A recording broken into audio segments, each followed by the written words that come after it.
Welcome to the Lovestead. Hello, welcome back to Lady Lovestead Reads. My name is Jessica and this is my September vlog.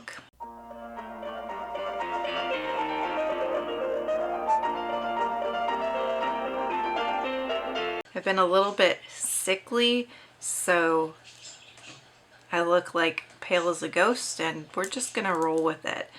Let me share with you what I'm currently reading. Yep, still reading this one.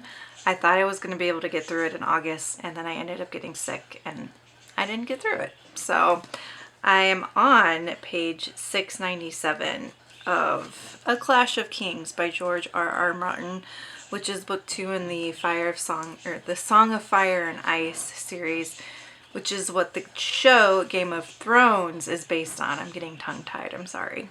I'm very much enjoying this book. It's just over 1,000 pages long, and that is a fatiguing length. And I've been reading it since probably April, I want to say. Yeah, right around there, around April.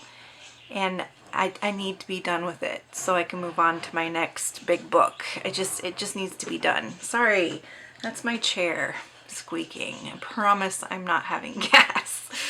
The book under 500 pages that I'm reading is A Certain Hunger by Chelsea G. Sommers. This is adult horror, kind of unhinged woman story.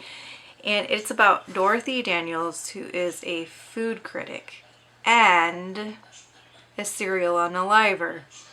She calls herself a sociopath, but I think that she's more of a psychopath than a sociopath.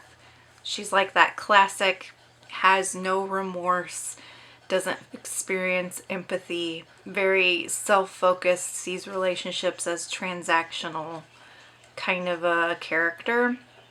And the book starts out with her unaliving a man, and then it flips back to like the beginning of her life. So it like opens with this really intense scene, and now we got through her childhood and her college days, and now I'm into her early adulthood, and she is living in Boston, and she might have made a friend.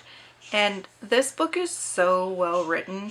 One thing that Chelsea G. Sommers does a lot is alliteration. There's alliteration everywhere in this.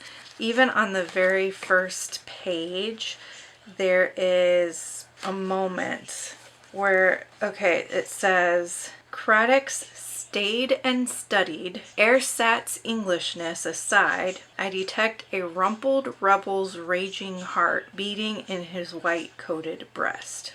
Like, that's so much alliteration. Like, her writing is so eloquent. It's like a meal in itself, if you will. And I like this so far. I'm on page 63 or starting chapter 6. Each of the chapters has a name as well. I like it when chapters have chapter titles, and the chapter titles are different foods, and the foods end up being consumed within that chapter, which is kind of interesting. So I'm wondering if as we go along, the chapter titles will get more and more unhinged, because I know what is supposed to end up happening in this book. I do not recommend this if you do not like horror, if you don't like body horror, if you don't like violence and gore. This is not for you, but so far I am really liking it. Hello, I'm pre-recording this, and you're probably going to see it in every video moving forward because I always forget to say it in the moment when I'm filming. But I do tend to read some dark and twisted material, so before you read any of the books that I talk about, please check your trigger warnings. The audiobook I'm working on reading is book 4 in the Joe Pickett series by C.J. Box, which is like a mystery series, Western flavored mystery series. I don't know if you can fully call this a Western. I think so.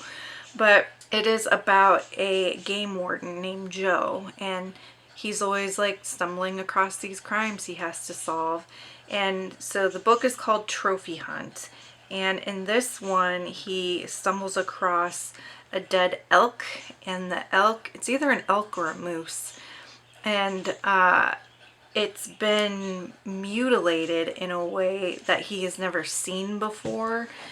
And then local farmers are having their cattle have the same thing, and it's supposed to kind of be like, you know, those urban legends about like the aliens that mutilate farm animals or whatever. I think that that's what this story is trying to cover, and I like it so far, but it seems like an odd choice for CJ Box because these stories are usually like very much based in reality and not so much like the woo-woo things. But I would imagine that this is something that a game warden would have to deal with at some point within their career, and like hoaxes like this. So it'll be interesting to see where it goes. I'm only like 20% of the way in so far. And that's what I'm reading. Yeah, September 1st here. It's a Sunday. I am trying to get a little bit of work done so that I can take Labor Day off tomorrow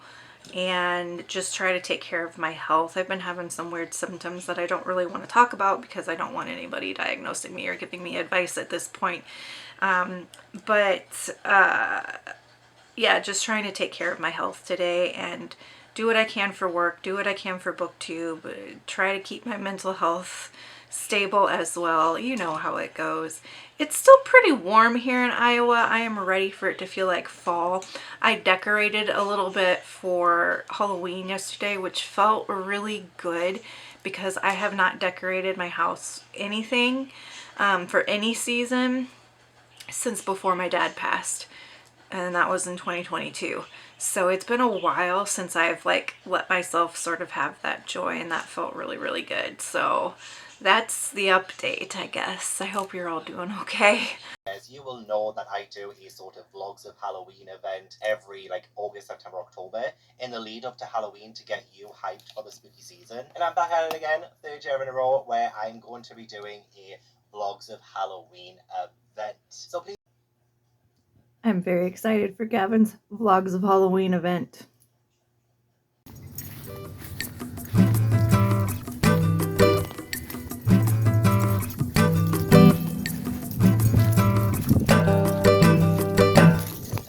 Hello vlog, it is Tuesday, September 3rd.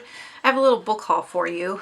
I skipped book of the month again this month. So I bought a couple of books. Now in my defense, these are books that I really do want to read, that I've been looking for at my library repeatedly, that I've looked for at my surrounding community libraries, and none of them have either of these books. And I got both of them used for under $5. Not that I need to justify this. You never need to justify buying books, but for me, I try to be very frugal. And when I'm not frugal, or when I feel like I'm not frugal, I have a sense of guilt. But I digress. The first book that I got was The Devil All the Time by Donald Ray Pollock. On the back it just says this is fiction, but I thought that this was more like thriller horror. So it says, in the backwoods of Ohio, Willard Russell's wife is at death's door. No matter how much he drinks, prays, or sacrifices animals at his prayer log. Ugh. Meanwhile, his son Arvin is growing up, from a kid bullied at school into a man who knows when to take action. Around them swirl a nefarious cast of characters, a demented team of serial killers, a spider-eating preacher, and a corrupt local sheriff, all braided into a riveting narrative of the grittiest American grain. I heard about this from Brittney from Books with Brittney. She's no longer actively posting or creating content, but her YouTube channel, previous older videos are still there if you're interested. She's one of my favorite booktubers. I get a lot of my recommendations from her because our reading tastes tend to really align when it comes to horror and lit fic, and fantasy as well. So she talked about this one and said that it's really similar to Dark Places by Gillian Flynn, and that is my favorite Gillian Flynn. I haven't actually read Sharp Objects yet, but I like Dark Places better than Gone Girl. And Brittney said that this book is like really gritty and dark in a way that's similar to Dark Places by Gillian Flynn, and I really liked that book. So I've been wanting to read this, and like I said, I've been watching my library websites and our digital media and everything like that at the library, and they just don't have it anywhere at my library.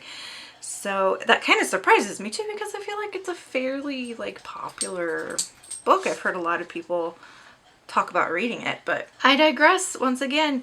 That is the first one that I got. And the second one that I got is Bonesmith by Nicki Preto. And this is like a grimdark sci-fi fantasy, I believe. It says, in the Dominions, the dead linger, violent and unpredictable, unless the Bonesmith severs the ghosts from their earthly remains. For Bonesmith Wren, becoming a Valkyr, a ghost-fighting warrior, is a chance to solidify her place in the noble house of Bone and impress her frequently absent father. But when sabotage causes Wren to fail her qualifying trial, she is banished to the border wall, the last line of defense against the wasteland called Breach, where the vicious dead roam unchecked. So we've got what sounds like a Reaper and dying things that won't stay dead, and it just sounds really cool. And like that cover is so kick-ass. I think this might be YA. Yes, it says teen. So it's YA, but it sounds really dark. And I have been wanting to read this for a while. Some of my friends at Janet Agaton's Lair said it's similar to Gideon the Ninth, which I haven't read either, but I have on my shelf. So I feel like it's the vibes that I know I'm gonna like. Like, I know I'm gonna like Gideon, and I know I'm gonna like the vibes of this book. And none of my libraries have it, digitally or otherwise. So I got this one. And that's all that I got at least to share with this particular check-in. I did order a couple comic books. So right now, I cannot stop watching Garfield and Friends, the cartoon from the 80s and 90s. Like, I can't stop watching it. I'm just always having Garfield and Friends on in the background. And when I was a kid, I read all of the little comic strips, not just the ones in the newspaper, but there's actually like book bind-ups of the Garfield comics, and they came out in 3-packs. And so I had a credit on an account where I could get a couple of these comic bind-ups for free.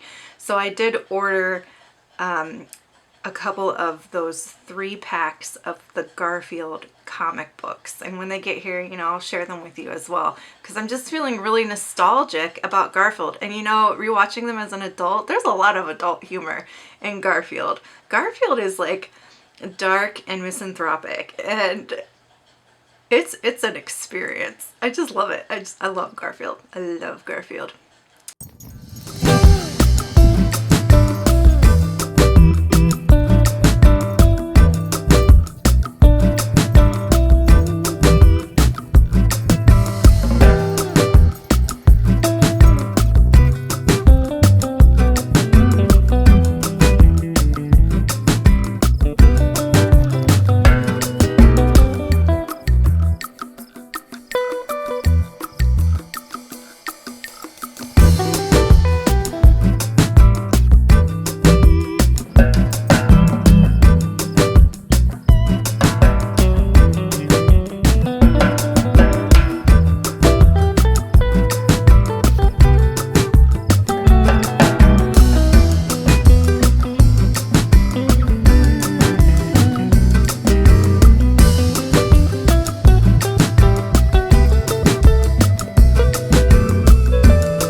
Hello, it is Friday, September 6th, and I wanted to do a check-in.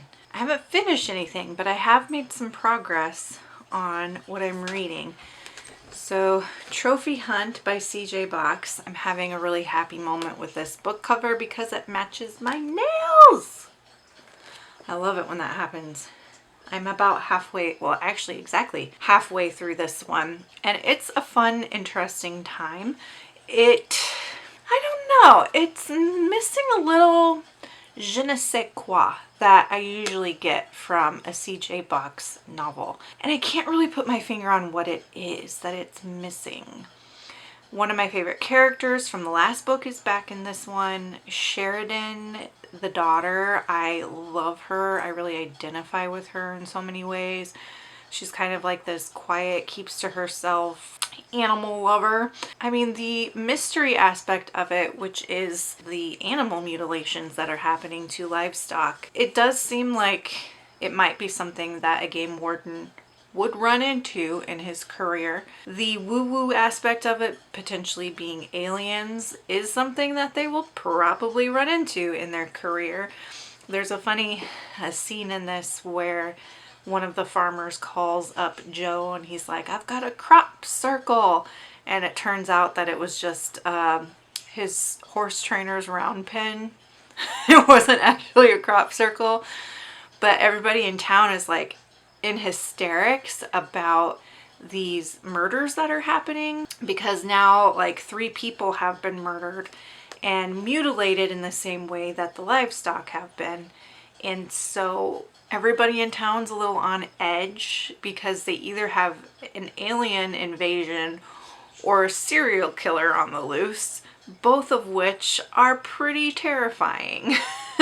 So like there's a bit of that paranoia that's cropping up among people in the town, and they're calling law enforcement and they're calling Joe and reporting sightings of this and that. And I cannot imagine doing that part of this kind of a job, like dealing with the paranoia that can happen and false leads and things like that that can come across your desk as a police officer or a game warden or an FBI agent or whatever. And so I feel like it is a little bit woo-woo, but it's not beyond the realms of something that Joe Pickett would potentially have to actually deal with in reality. Right? I don't know what is missing for me in this one so far. I think part of it might be just the lack of environmental discussions.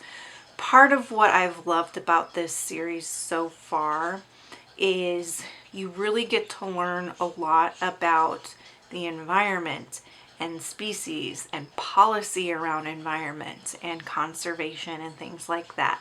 And because the more philosophical bent of this one is on like the supernatural and aliens and things, it's lacking that substance of really examining environmental topics. And I think that that could be why I'm not loving it as much as I have loved other books in the series. Now, I'm only halfway through, so that could absolutely change yet. And I love his writing still, and I love the characters still. I still love this rural sort of Western vibe setting, small town setting. I mean, there's still so much that I really do like about it. That's how this one's going. I started The Way Forward by Young Pueblo, which is a poetry collection. I forgot the word for a second there. I was going to say short story. No, it's a poetry collection. And the topic is on like personal growth and transformation. And this is okay. It reads a lot like Instagram posts, like self-helpy, mental health related Instagram posts. So like page 119, it says, instead of saying I am sad, reframe it to sadness has temporarily appeared, or sadness is passing through me. Page 40, your intuition will lead you outside your comfort zone so that you can grow. That's it. That's the poem. Page 47, if something about their energy feels off or rough, that's your sign that building with them may not be the best idea. It's important to be kind and to help when you can, but that doesn't mean everyone has a right to your time. Design a rejuvenating space for yourself. You know, like it feels very like Instagram. It doesn't feel... It is poetry, okay? Before people yell at me, it is poetry. I know that it's poetry. This is not the poetry that I prefer. I prefer poetry that has a bit more, I guess, form to it. And this just feels very Rupi Kaur It feels very much like I'm just going to speak a sentence and break it up into lines and call it a poem. And to me, that feels very, very lazy. And I could easily pump out a book of poems like this. I'm not a fan of the style. I'm not a fan of the style. I don't understand where the skill is. So please educate me if you would like. Where's the skill in this kind of a poem? Because I just don't see it. I mean, it's good advice. He's got good life advice. He's got good mental health advice. But they're not good poems, you know? Hello. Hello, baby. Hi.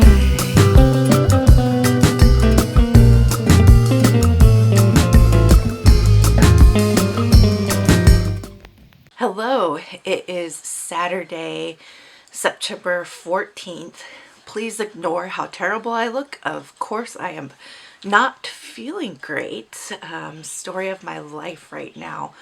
And I didn't have the energy to do my makeup and whatever because it's probably just gonna be sweated off anyway.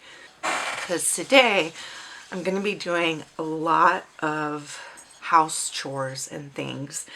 And I'm also hosting a little 24 and 48 Lovestead Cottage fall readathon. So here's it's not really a bingo board, but just prompts, I guess, for the readathon. It's super chill, super easy, and I'm going to be doing these every season during my seasonal breaks. So I basically get like a fall break, winter break, spring break, summer break in between teaching terms. So it's like perfect timing to do these little mini readathons on the weekend. I really like doing 24 and 48 readathons because it's basically your goal is to read for 24 hours within a 48-hour time span. I can't do 24-hour readathons because I'm not going to stay up all night to read, but I can do 2 12-hour days of reading. That sounds absolutely luscious, lovely, amazing, wonderful. So I posted on my Instagram about this one. It's my first little one that I'm going to do. And it's super chill and super easy. Like, you don't even have to finish a book. So the first prompt is a freebie, any book you want to read. The second prompt is a book with orange on the cover.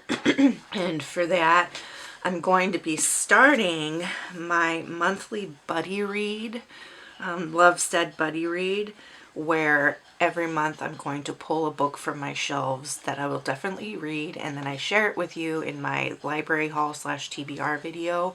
So if you want to read along with me, you can. And in the Discord, I have a little channel for us to talk about the book. Link to the Discord is in the description box down below if you're interested. So the Lovestead Buddy Read book is Happiness Falls by Angie Kim. And it has this little bit of orange on the cover. Now, I don't think I'm going to finish this because it is how many pages? Almost 400 pages. And I've got some other books that I'm working on that I also want to prioritize and make progress with. So I did finish. Okay, so I finished, I finished Trophy Hunt, and I talked about this one already. But I also finished A Certain Hunger. And I don't want to talk about this one right now because I want to focus more on what I'm reading for the readathon. But I finished it. 5 stars. So sit tight if you want to hear my thoughts on this one. Look at all these tabs too. Really good book. The audiobook that I'm working on is Death in Dark Blue by Julia Buckley. It's a cozy mystery, and it's about a woman who lives with her boss, basically, which sounds kind of weird, but it's actually really a sweet relationship. She is a ghostwriter for this writer, Camilla, and they live in this beautiful, like, Gothic mansion in Indiana. There is this ongoing storyline about Lena's boyfriend, and that's sort of what the mystery centers around. I won't talk about it because if you read the first book, which is called A Writer's Apprentice, it's basically set up in that first book, so it'll be spoilery in the first book. But it's continuing that overarching mystery in this installment. Very cozy, very cute. There's these two German shepherds that I adore. I love and adore Camilla, who is her boss. It's got some gothic themes and some like gothic ambiance, which I also really like. And this one too has a little bit of orange on the cover there. There's a little bit of orange on the cover. I have a lot of housework and chores to do today. So while I do those chores, I will be listening to this one. And there's a good chance that I'll finish this. So I might have to check back in and let you know what the next audiobook is that I pick up, because I'm 25% of the way in. It's not super long. I listen to audiobook on double speed, and I'll be doing a lot of audiobook listening because I'm doing a lot of chores. Then the other book that I'm working on, well, Clash of Kings by George R.R. Martin. I would like to make some progress with that. The cover of Clash of Kings, I'll put it up here because I don't have the book with me right now. It is, I think it's more gold than orange, but maybe it counts as orangey gold. I don't really know. And then I picked up a Kindle Unlimited read called Rope Me In by Kayla Grosse. This is book 2 in a romance series called The Cowboys of Nighthawk. The first book is Rein Me In, and I really liked the first book, and I started book 2 last night, Rope Me In, and it is focusing on Cade, who is Gavin's brother. So book 1 was Gavin's book, and so Cade is Gavin's brother, and this is his book. Now I really hope that they do a third book focusing on this third cowboy that Gavin and Cade work with at their bar where they bartend, because I really like him, and I was really hoping that this book would be his book, but alas, it is Cade's book, which is okay.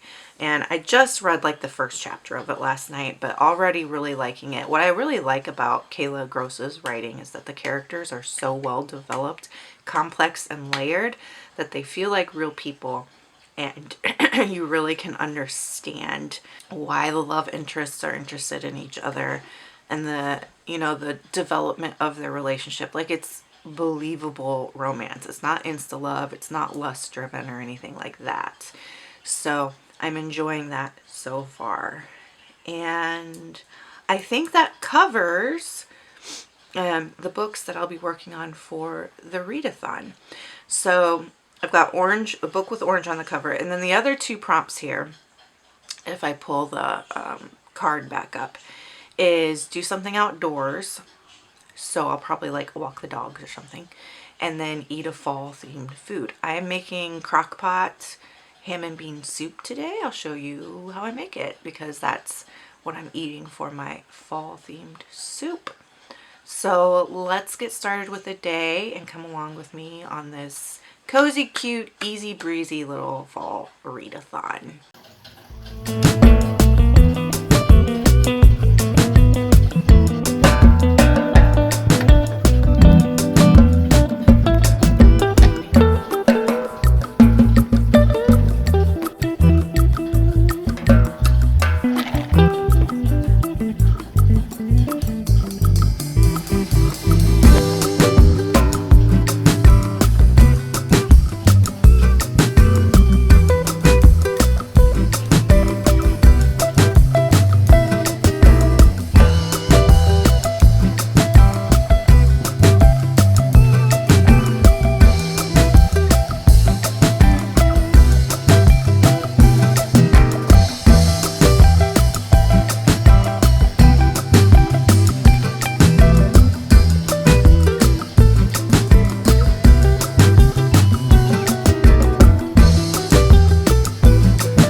Hi, it is Friday, September 20th. Happy first day of fall. I have many books that I finished that I need to update you on. Thanks to my little readathon, that was very successful.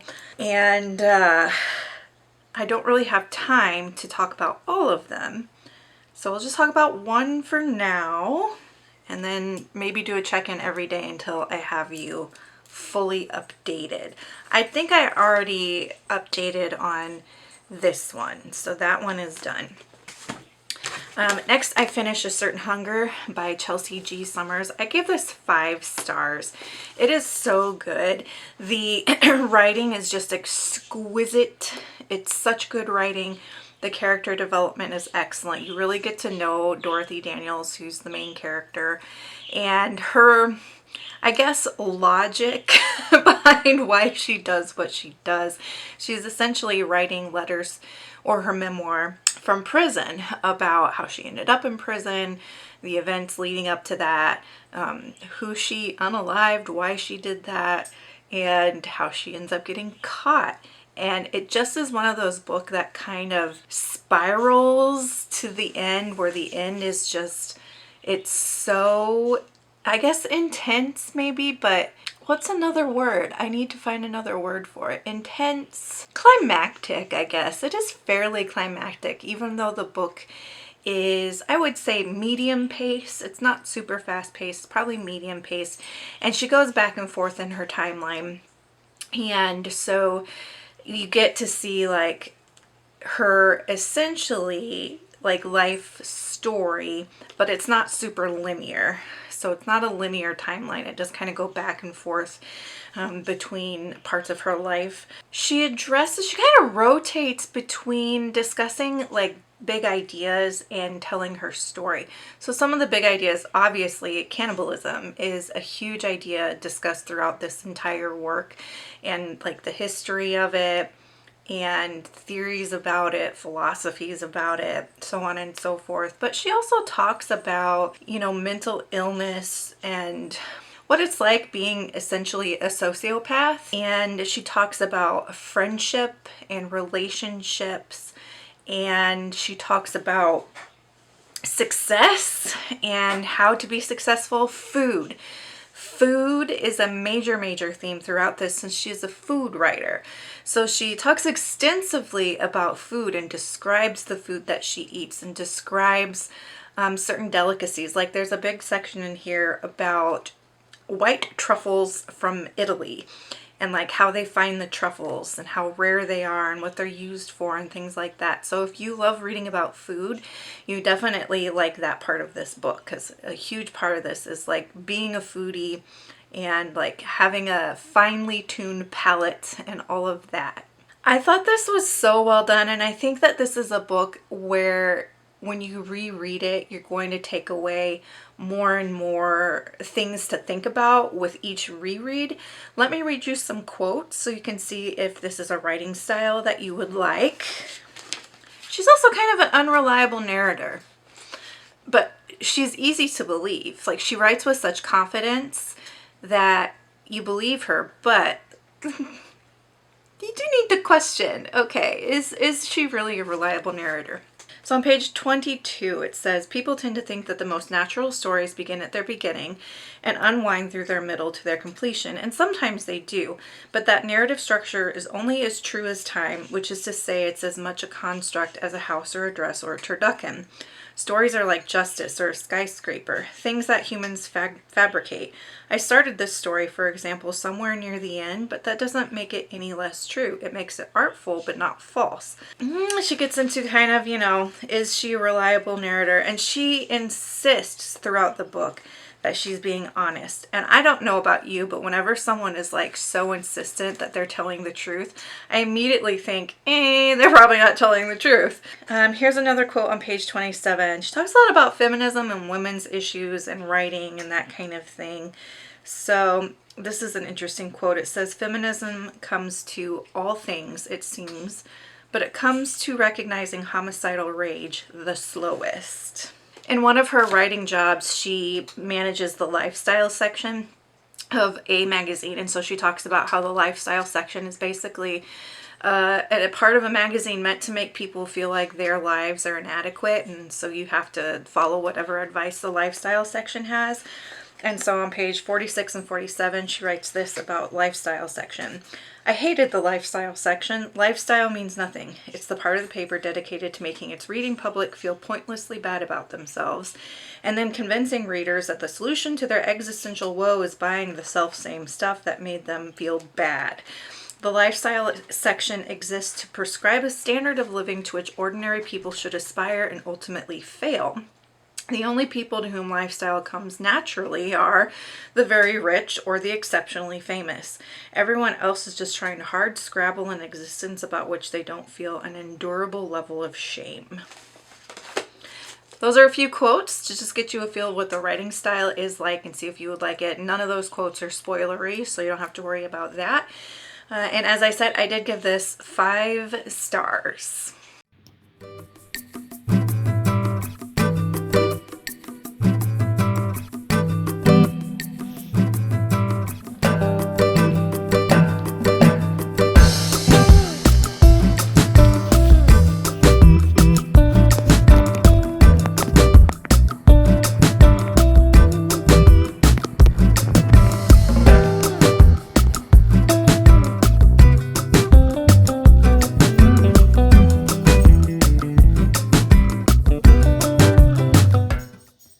If you can hear it, but the crows are like throwing an absolute party outside. Like there's a whole flock of them, and I can hear them just screaming at each other. I love crows. It's Saturday, September 21st, and I wanted to share. So, okay, last time I talked about finishing A Certain Hunger, but I didn't talk about the book that I picked up after that. So I'm reading a Kindle Unlimited now because every 3rd book from my shelf that I read, I pick up something from KU. And I was in the mood for something light, cozy, romantic, fun. And so I picked up Rope Me In by Kayla Grosse, which is book 2 in the Rein Me In. Nope, it's book 2 in the Cowboys of Nighthawk series. Rein Me In is the first book. I read the first book, I really liked it.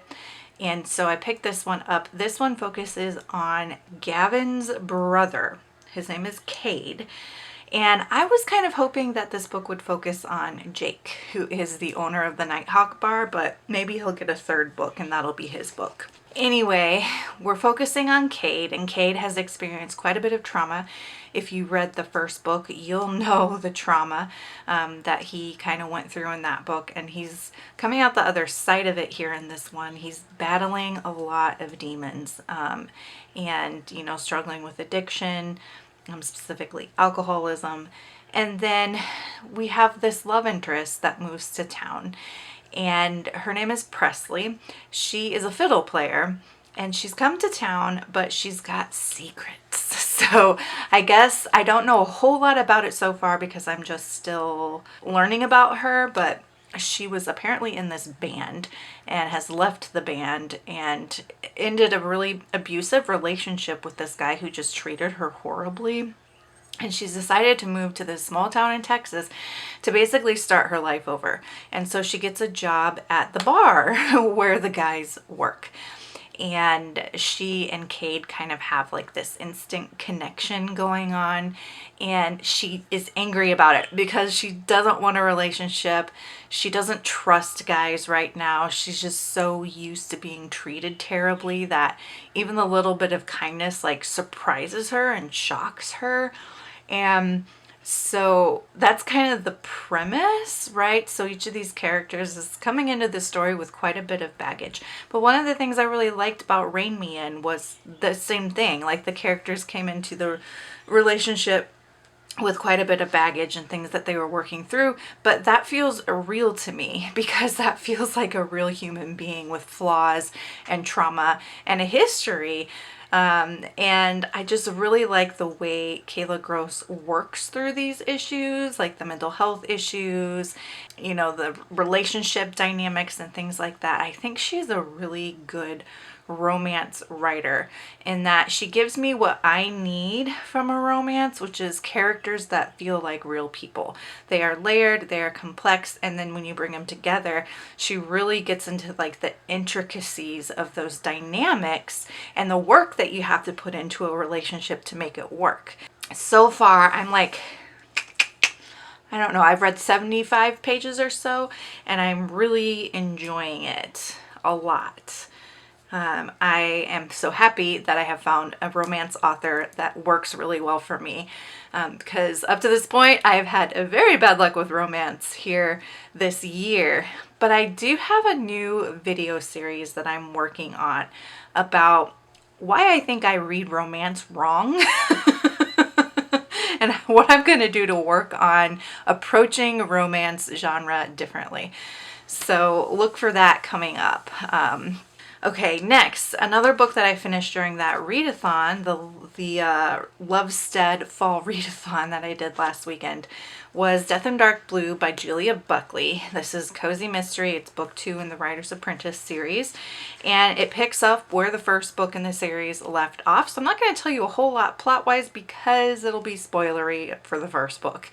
But basically, the mystery in here is pretty action-packed and complex, and there's so many twists and turns. And this one, the twists and turns in it almost felt a little bit thriller-esque, because my jaw would drop when certain things would be revealed or happen or that kind of thing. And there is some like intense action that happens in this one that's not necessarily too true to cozies, I don't think. And there's some tension and some like fear and some gothic scenes and things like that. So I do feel like this is kind of bridging into thriller territory. Not entirely, like it's still a cozy mystery, but if we look at the spectrum of like thriller cozy, it's like leaning into thriller territory. But I really liked that. I enjoyed that. I thought the characters were developed nicely, and I gave it a 3.5 stars. I'm trying to remember for like what I didn't like about it that led me to a 3.5 instead of like a 4. I think it was that Camille wasn't in this as much as I wanted her to be. And there wasn't enough development of her character as I wanted there to be. I really love her. Camille is the writer that Lena lives with. I just want to know more about her, and I feel like she didn't feature as much in this book as Lena and some of the other characters across the town did. I read it on audiobook, so I didn't tab it for like quotes or anything, but I did find a few quotes online to share with you to see if you would like the writing style.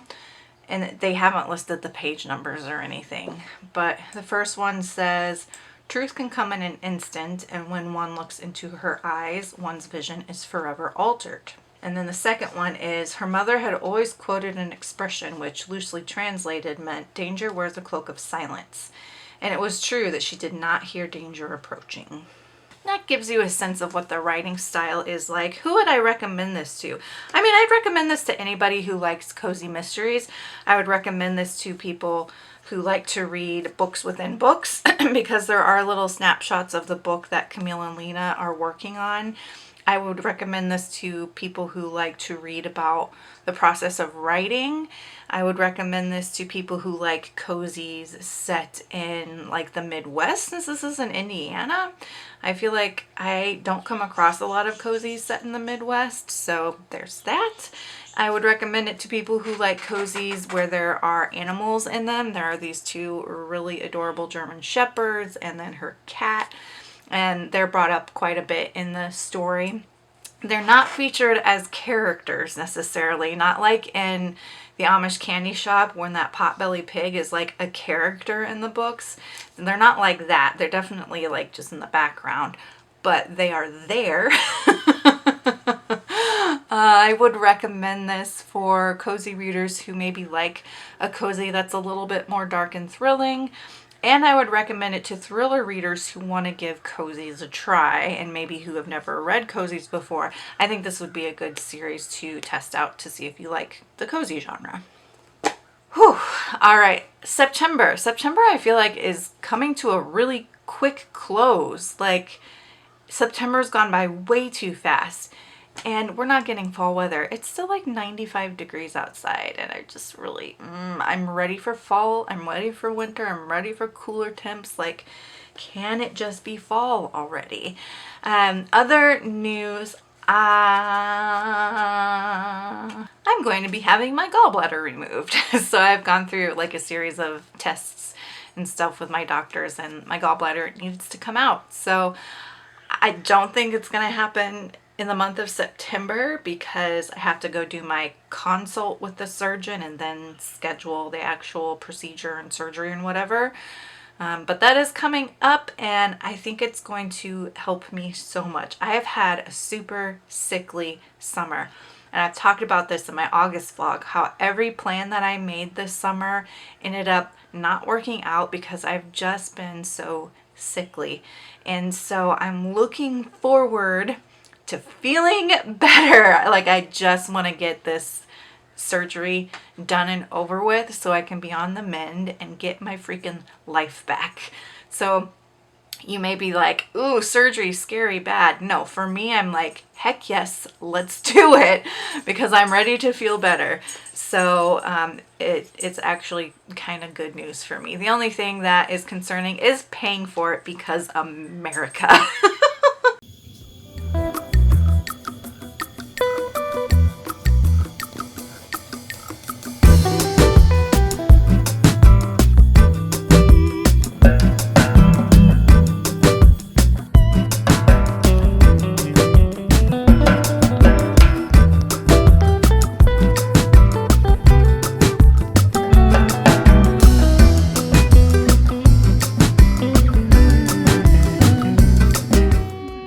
September 23rd, I'm just getting logged out of work for the day, and I still need to update you on Clash of Kings, but I don't have time to talk about this one right this minute. But I did want to talk about the next big book I picked up, which is one I'm reading from Kindle Unlimited called The Sword of Kaigen by M.L. Wang. I don't know for sure what this one is about yet. A lot of my friends on BookTube speak super highly of this book, and so that's why I picked it up.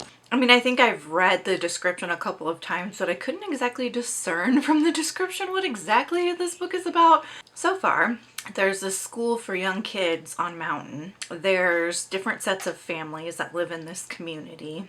There's royalty. There is sword masters. And unfortunately, the wives are like traditional wives, and that they're expected to stay home, tend to the home, cook, take care of the kids, and the men work. And you know, I've got to say, when we write fantasy, we can create a whole new system. We can create a world that looks totally different from ours. So why do so many fantasy novels keep women in traditional roles? Why do so many fantasy novels maintain stereotypical gender standards, norms, and roles? Like, it's fantasy. It can be whatever you want it to be. I feel frustrated with that lately. And I don't know that there was a particular trigger for it, but I just feel like, and also like I have not read a whole lot of high fantasy, at least adult high fantasy. I have read Game of Thrones 1 and 2, and I read The Lord of the Rings ages ago, which I need to reread. And now I'm starting the Sword of Kaigen, and in all of these, there's just these westernized, stereotypical gender roles. And it's so tiring. It's so tiring. It's so tiring when you can write a world where women can be anything, men can be anything. Why are we sticking with that structure? And those are my feelings about the book so far. I'm only like 2 chapters in, and it's a big book. It's around 600 and some pages. I have a lot to go yet, but that's how I feel right now. And I don't know that it's so much targeted at this book in particular as it is the fantasy genre as a whole. Another book I haven't mentioned yet is the audiobook that I picked up. And I picked up Listen for the Lie by Amy Tintera, which is an adult thriller. This is multimedia, and it is about a woman whose best friend dies, and the assumption is that she was murdered, and they don't know who the murderer is. The main character was found like wandering down the street covered in her blood and doesn't remember anything about it. And they couldn't pin the murder on her, so she continued to live her life. And she goes on and she basically tries to start over and start fresh. But then there's this podcaster who runs the podcast called Listen for the Lie. And he's focusing on the case of her friend's Savvy's murder. And so he's interviewing all these people in her life and just basically reopening this can of worms. And she ends up getting fired from her job because of the media attention. Her boyfriend breaks up with her and all this because they figure out, oh gosh, you've been accused of murder. And they didn't know this about her before. And when they find it out, they're like, go away. So she moves back home with her family, and this is supposed to be like a temporary situation where she's going to stay with her family for a while until all the hullabaloo about the podcast dies down. But interestingly, this podcaster is unearthing some new clues through these interviews. Now, what I like about this is on audiobook, if you read the audio version, there is like sound effects and stuff for the podcast so that it sounds like an actual podcast. You know, there's like sound effects, there's intro music, there's different voices for the different people that he's interviewing. And that's a really fun part of this book, that multimedia kind of approach. And I recommend listening to it on audio for that reason. So far, the story itself is just like a pretty standard thriller. Isn't anything too out of the ordinary with this. It's a typical thriller plot. I would say it's very much in line with a thriller I recently read called No One Can Know. It's also in line with In the Woods by Tana French. Those are two comp titles that I would say line up pretty well with this one. I am 40% of the way through it. I'm enjoying it, but I don't feel like it's anything special other than the audio that has like the cool podcast sound effect elements. Okay, that's an update on current reads, and like I said, I will loop back when I have more time and talk about this one.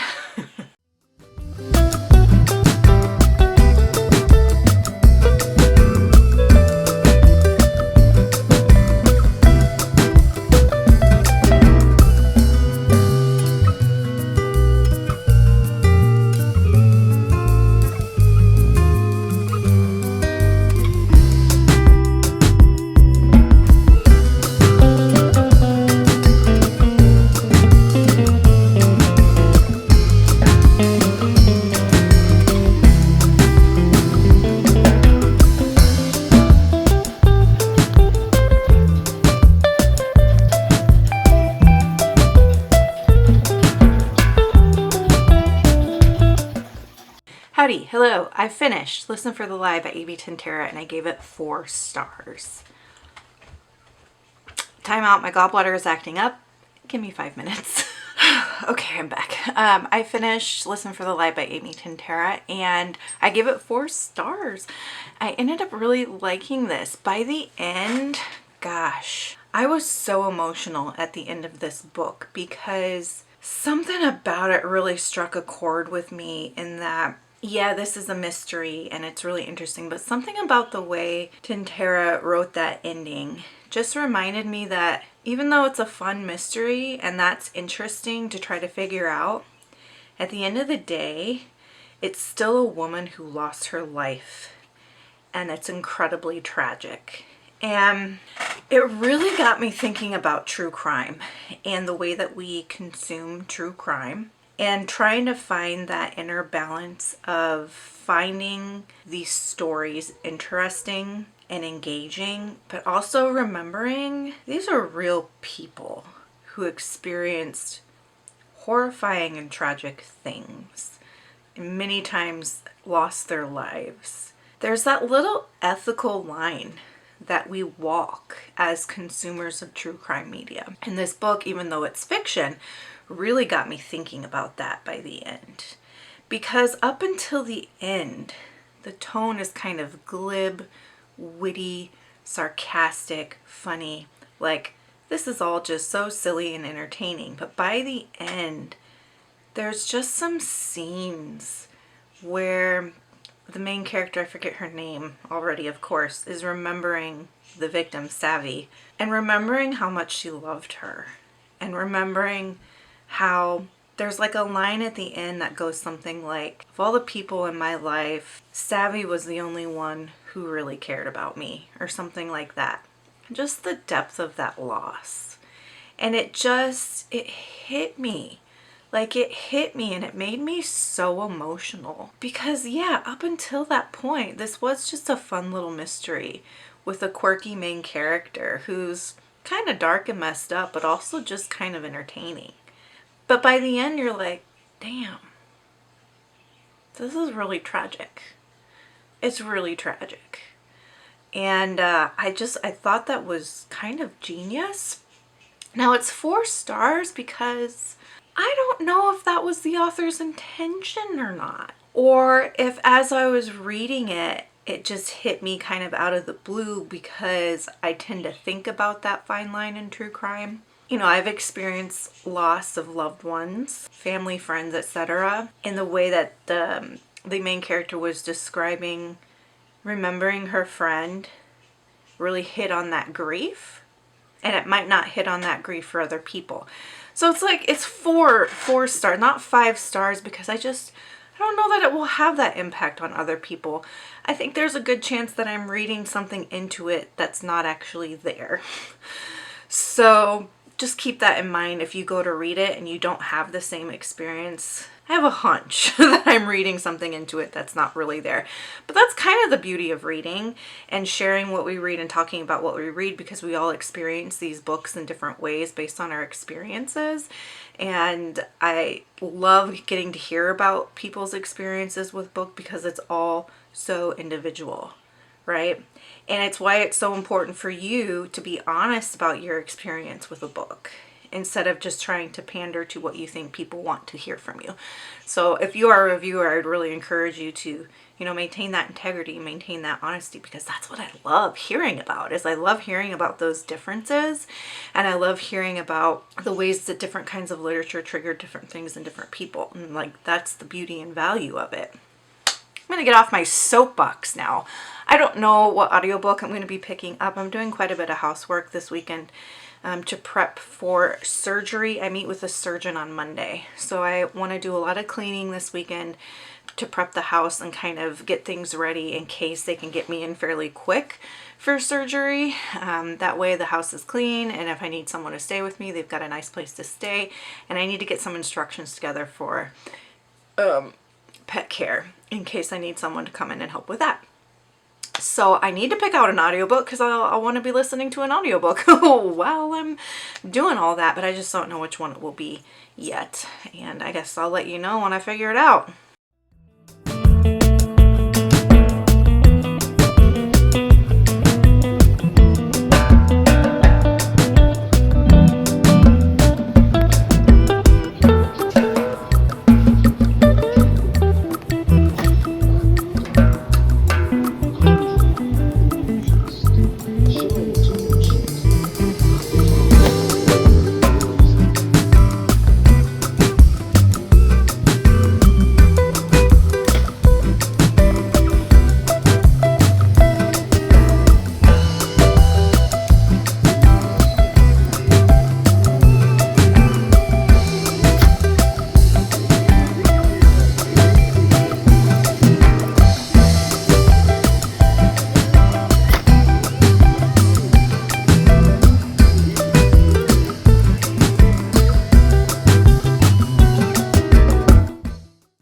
It's actually October 2nd, so we're gonna go ahead and wrap up my September vlog here.